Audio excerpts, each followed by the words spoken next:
So the goal is to reach $7 trillion in 7 years. Like I said, this is an ambitious target, also a sign of confidence. It shows that कहा कि भारतीय अर्थव्यवस्था में ऐसी ताकत है कि आने वाले कुछ सालों में ये $7 ट्रिलियन तक पहुंच जाएगी. in the next 3 years, India aims to become the world's third largest economy with a GDP of $5 trillion. By 2030, India plans to add another $2 trillion to its GDP. अब आप देखिए, तब भी वो जो व्हाइट पेपर मूवमेंट हुआ था उसने कम्युनिस्ट पार्टी की जड़ें हिला दी थी और कम्युनिस्ट पार्टी ने फिर ये लॉकडाउन वगैरह सारा हटा दिया था. तिनमन स्क्वायर में स्टूडेंट आते हैं, वहां आते हैं कि जी दिस इज माय ड्यूटी, तो वहां कम्युनिस्ट पार्टी हिलती है. अब यहाँ ये देखा गया कि भाई जब ये 2 लाख स्टूडेंट गए तो कम्युनिस्ट पार्टी को डर लग रहा है, और अब कम्युनिस्ट पार्टी ये कहती है कि इसमें विदेश के एजेंट, एंटी चाइना फोर्सेस भी इसमें इन्फिल्ट्रेट कर गए हैं. और उसके कारण आपने ये भी देख लिया कि जो रिन्यूएबल एनर्जी के स्पेस में China is making rapid strides. उसके ऊपर भी अमेरिका और ईयू ने 45% टैरिफ लगा दिया है.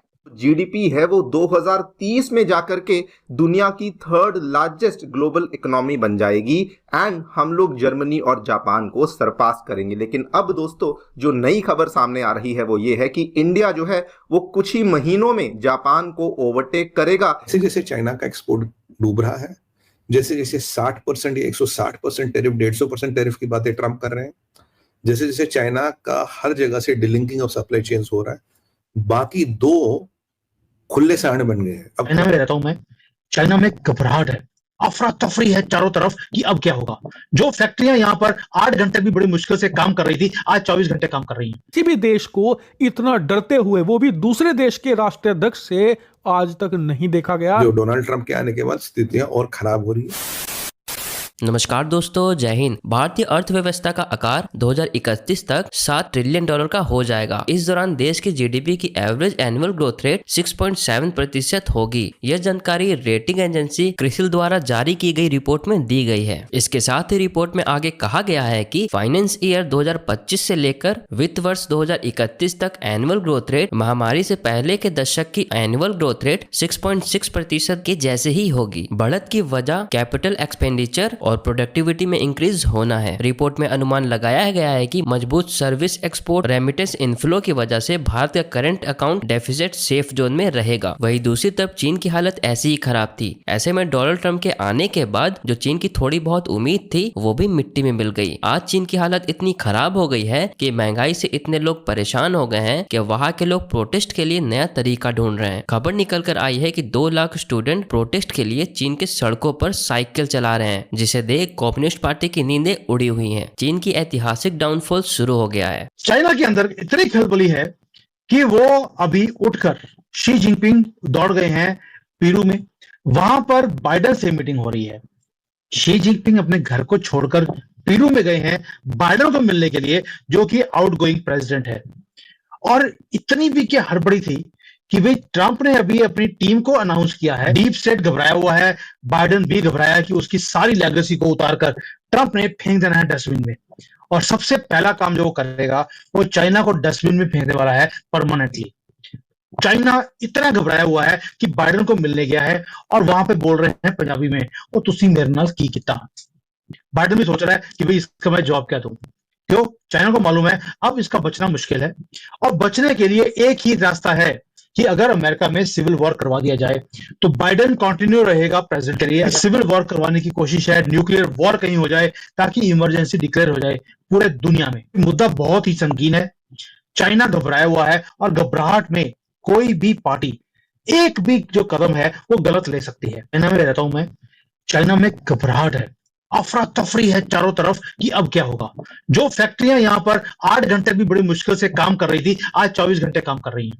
कि ट्रंप के आने से पहले पहले सारा सामान बनाकर भेज दिया जाए, क्योंकि उसके बाद माल कहीं जाएगा ही नहीं.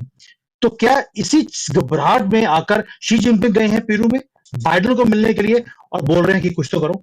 अभी जैसे ही ट्रंप ने अपनी टीम अनाउंस की है, पूरे चाइना में छोड़िए पेंटागन में भी प्रॉब्लम चालू हो गया है. उन्होंने अपना जो नया मिनिस्ट्री बनाया है, department of governance and efficiency, उसमें उन्होंने इलॉन मस्क और विवेक रामास्वामी को भी रखा है. दोनों जने का एक ही मकसद है कि यूएस एडमिनिस्ट्रेशन को लाइट किया जाए और वहां पे खर्चे कम किया जाए। और आपको एक चीज बता देता हूँ, ट्रम्प का एक ही पॉलिसी है, मेक अमेरिका ग्रेट अगेन। और मेक अमेरिका ग्रेट अगेन के अंदर उनको यही काम है कि अमेरिका में इंडस्ट्री स्थापित हो। वो चाहते हैं कि जो इंडस्ट्री पहले चाइना छोड़ के दूसरे कंट्रीज जाए, जैसे मेक्सिको, वियतनाम, इंडिया, वो अभी उधर भी ना जाके वो वापस इंडस्ट्री सारी अमेरिका में लगे। तो इस हिसाब से उन्होंने एक जो टीम है उनकी पूरी हॉक्स की है, पूरे एंटी चाइना है। जैसे आप देख लीजिए, मार्को रूबियो हो, माइक वॉल्ट्ज हो, उनके डिफेंस सेक्रेटरी हो पीट हेग्सेट, या तुलसी गबार्ड हो, टोटल टीम ही वैसी बना के रखी है। ट्रम्प एक बिजनेसमैन है, वो ट्रांजैक्शन एनालिसिस में ही बिलीव करते हैं। अगर आप उनको क्या दे सकते हैं जिससे के कारण आप बेनिफिट ले सकते हैं, आप उनका एक ही पॉलिसी है, आपने जितने टैरिफ लगाई हम उतनी टैरिफ लगाएंगे। सर, आपको मालूम है कि अमेरिका से टर्कीज जो है वो भारत को एक्सपोर्ट करना चालू हो गया है सडनली। ये बहुत दिनों से हुआ नहीं था। अमेरिका, ट्रम्प के आने से पहले भारत को भी मालूम है कि प्रॉब्लम क्या हो सकता है ट्रम्प के आने में। तो उससे पहले भारत ने भी अपनी पॉलिसी अमेंड कर ली है। भारत ने तो ऑफर भी कर दिया कि हम फ्री ट्रेड एग्रीमेंट करते हैं आपके साथ, हम ये डेफिसिट हटाते हैं। और आपको ये भी मालूम है कि ट्रम्प ने भी बोल दिया है कि हम अभी ऑयल एंड गैस का प्रोडक्शन बढ़ाएंगे, जिसके कारण तेल के दाम $40 के नीचे भी आ सकते हैं। और उसके कारण आपने ये भी देख लिया है कि जो रिन्यूएबल एनर्जी के स्पेस में China is making rapid strides. उसके ऊपर भी अमेरिका और ईयू ने 45% टैरिफ लगा दिया है। तो अब इसमें आपने जो देखा है, आपने जो टीम बताई है, उसमें सारे चाइनीज हॉक्स है। और ये डेमोक्रेट्स जब भी रहते हैं, डेमोक्रेट्स कभी भी चाइना को फेवर करते हैं। इसका रीजन ये है कि बिग टेक के बहुत सारे पैसे चाइना में लगे हुए हैं। अप्रोक्सीमेटली $10 ट्रिलियन उनका लगा हुआ है चाइनीज स्टॉक मार्केट में। चाइना में इन्वेस्टमेंट्स करके रखे हैं थ्रू देयर हेज फंड्स।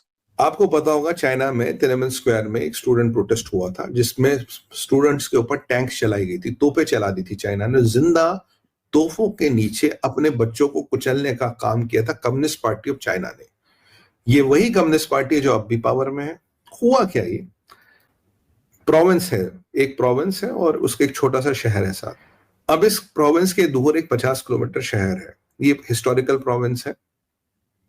यहाँ एक बार 4 female students got on a bicycle, let's go to the next town. मान लीजिए आप दिल्ली में पढ़ते हैं और आप गुड़गांव जाना चाहते हैं, something like that, 30-40 kilometers away, you bicycle and go down to Gurgaon, Manesar, 50 kilometers away from there. तो ये उन चारों ने शुरू किया और ये थोड़ा वायरल हो गया।